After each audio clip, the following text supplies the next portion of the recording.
you? Thank you, AC. You know, in the times of cold, many of us can come in, we can put on a coat, we can get warm. But for those living on the streets, that is not always an option. And that's what's so cool about this next story. A group of friends in Memphis quite simply wanted to do something about that. They're not part of an organization. They don't have a nonprofit 501c3.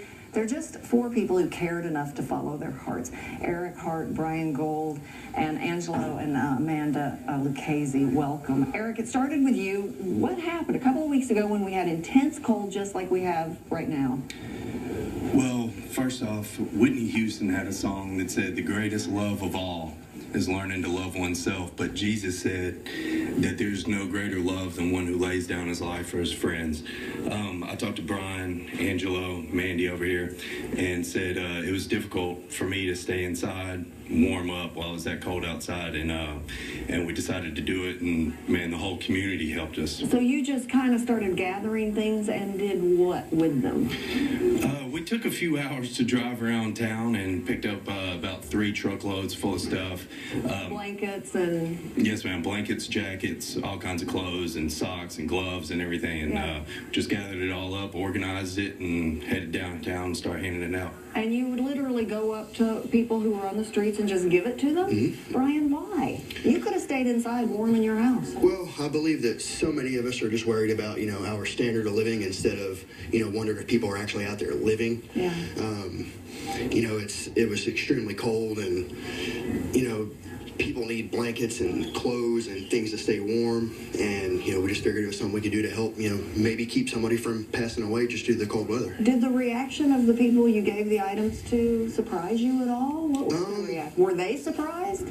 Yes, I actually think they were. There was a lot of people that were very thankful just to first even handshake. Yeah. Say hi, ask their name. Just to know that somebody identified him as a human being. Angelo, you mentioned earlier that was important to you. So many people, will see him on the street and, it's a homeless man, it's a homeless woman. They're people just like we are. They deserve the same attention, the same respect that we get. And, some of them through circumstances of their own control, some of them circumstances out of their control. They've been put in this situation, and there's so many of us that have the ability to help them and provide the basic necessities for them that, I don't see how you can't. Mandy, you mentioned earlier it's very important. You don't want credit for this. This is not why y'all are here. Right. The credibility isn't for us. I mean, it also goes out to the community. We would not have had all the donations we had without the help via social networking. Also, just the lady in the gas station who let us set up, organize everything. So that you had a place to collect. One real quick thing, newbies.